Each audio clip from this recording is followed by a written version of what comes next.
Carmila. Comparando observaciones. Seguimos el carruaje con la mirada hasta que se perdió ligero en el bosque brumoso. Y el mismo sonido de los cascos y las ruedas se extinguió en el silencioso aire nocturno. No quedaba, para asegurarnos de que la aventura no había sido la ilusión, de un momento a otro, más que la joven dama que precisamente en aquel momento abría los ojos.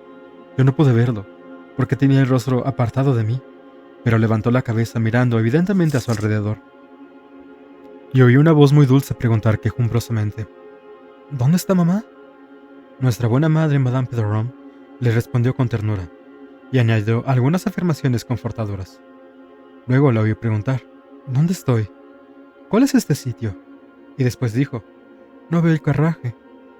¿Y Matska? ¿Dónde está? Madame le respondió todas las preguntas en la medida que se le entendía, y gradualmente la joven dama fue recordando cómo se había producido el percance. Y le encantó saber que nadie, ni dentro del carruaje ni entre la servidumbre, estaba herido, y al enterarse de que su madre la había dejado allí, hasta su regreso al cabo de unos 3 meses, se echó a llorar. Yo iba a añadir mis consuelos a los de Madame Perdon, cuando Mademoiselle de la Fontaine me puso la mano sobre el brazo diciendo: No se acerque. Una sola persona a un tiempo es el máximo con quien puede conversar. La más mínima excitación podría ahora abrumarla. En cuanto estuviera confortablemente instalada en la cama, pensé, correría a su habitación a verla. Mi padre, entre tanto, había enviado a un sirviente a caballo a buscar al médico, que vivía a unas 2 leguas, y estaba siendo preparado un dormitorio para acoger a la joven dama. Ahora la forastera se puso en pie, y apoyándose en el brazo de Madame, caminó lentamente sobre el puente levadizo y cruzó la puerta del castillo. La servidumbre esperaba en el vestíbulo para recibirla, y fue conducida inmediatamente a su habitación. La sala en la que habitualmente nos instalábamos, usándola de saloncito, tenía 4 ventanas que, por encima del foso y del puente levadizo, miraban al panorama boscoso que antes del escrito. Tiene un viejo mobiliario de roble, con grandes piezas de mobiliario talladas, y las sillas están tapizadas con terciopelo de Uchet de color escarlata. Las paredes están cubiertas por tapicerías enmarcadas por grandes franjas doradas. Las figuras son del tamaño natural, llevan atuendos antiguos y muy curiosos, y los temas representados son de caza, cetrería y generalmente festivos. No es demasiado imponente para que se esté sumamente cómodo. Allí tomábamos el té, porque, con su habitual inclinación patriótica, mi padre insistía en que el brebaje nacional hiciera regularmente su aparición junto con el café y el chocolate. Allí nos instalamos aquella noche, y con las velas encendidas hablamos de la aventura de la noche. Madame Perrodon y Mademoiselle de la Fontaine formaban parte de nuestro grupo.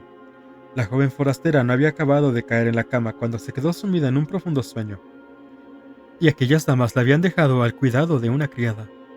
¿Qué le parece nuestra huésped?, pregunté en cuanto entró Madame. Cuéntamelo todo de ella. Me gusta muchísimo, respondió Madame. Casi diría que es la criatura más bonita que jamás he visto, como de su edad, y muy gentil y afable.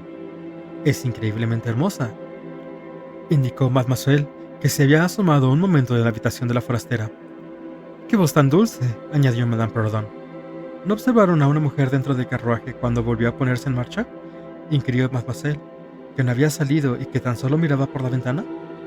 No, no la habíamos visto. Entonces describió a una horrenda mujer negruzca, con una especie de turbante de colores en la cabeza, que miraba todo el tiempo por la ventana del carruaje, haciendo gestos y muecas de irrisión hacia las damas, con ojos brillantes y globos oculares grandes y blancos, y los dientes apretados como si estuviera enfurecida. ¿No observaron que un grupo de hombres de mal aspecto eran los sirvientes?, preguntó Madame.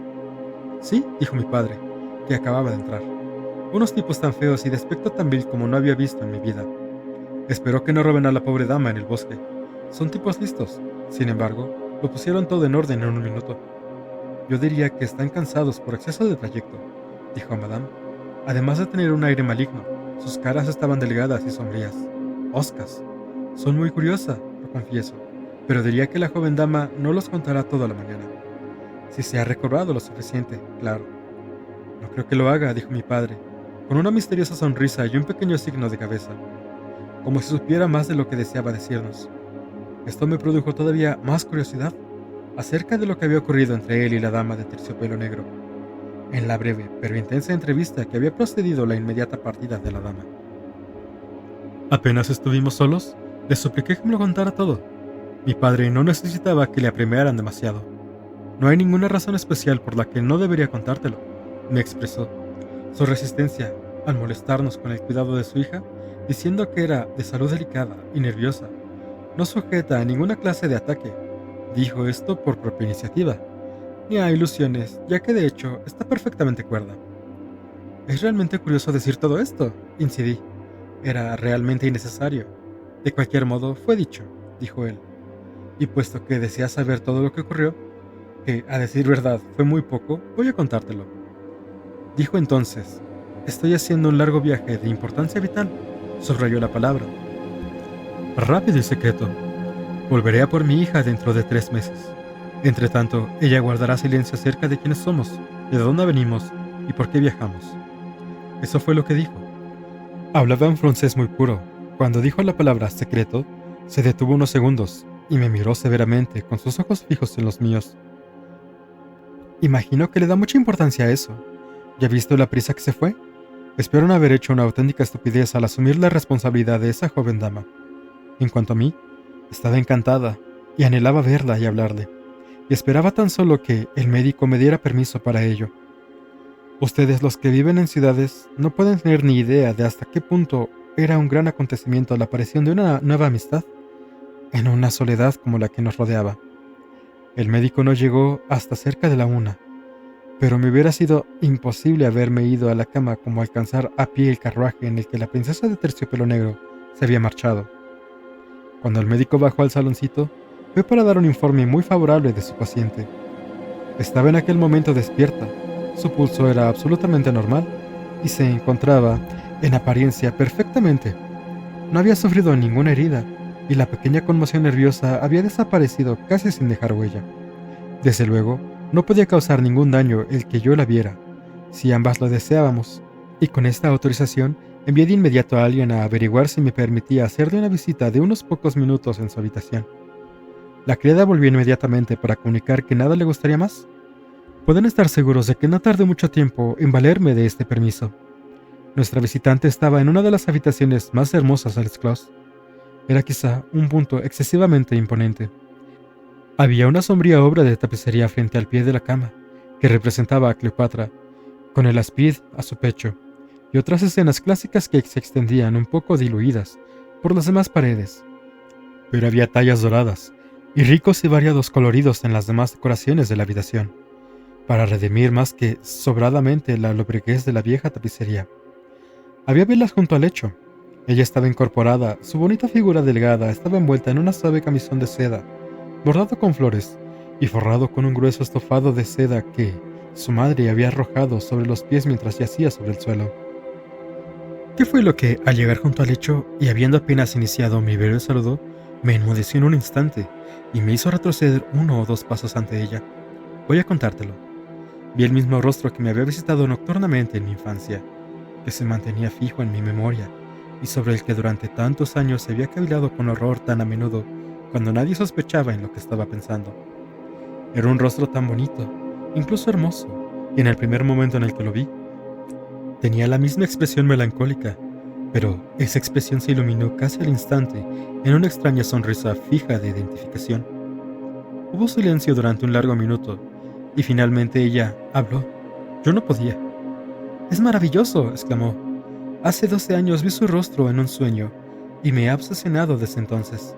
Maravilloso realmente», repetí yo, superando con esfuerzo el horror que durante un rato me había cortado el habla. «Hace 12 años, en visión o realidad, yo ciertamente la vi. No puedo olvidar su rostro. Ha permanecido en mi visión desde entonces. Su sonrisa se había dulcificado. Fuera lo que fuera que viera yo de extraño en ella, había desaparecido, y sus mejillas con los hoyuelos eran ahora deliciosamente lindas e inteligentes. Me sentí tranquilizada y proseguí más en la vena de lo que la hospitalidad aconsejaba, dándole la bienvenida y contándole cuánto placer nos había producido su accidental llegada, y especialmente la bendición que era para mí. Le tomé la mano mientras hablaba. Yo era un poco tímida, como lo es la gente solitaria, pero la situación me hizo elocuente e incluso audaz. Ella me apretó la mano, me la apretó entre las suyas, y sus ojos brillaron mientras, mirando vivamente a los míos, volvía a sonreír y se sonrojaba. Respondió muy gentilmente a mi bienvenida. Me senté a su lado, todavía sorprendida, y ella dijo: «¿Debo contarle mi visión relativa a usted? Es tan extraño que tanto usted como yo hayamos tenido, cada cual de la otra, un sueño tan vivo, que cada cual haya visto, usted a mí y yo a usted mirándonos, tal como ahora nos miramos, cuando claro, era que tan solo éramos niñas. Y yo era una niña de unos 6 años, y me desperté de un sueño confuso y perturbador, y me encontré en una habitación distinta a mi cuarto infantil, enmaderado toscamente con cierta madera oscura, y que tenía armarios y sillas, y bancos, todo alrededor.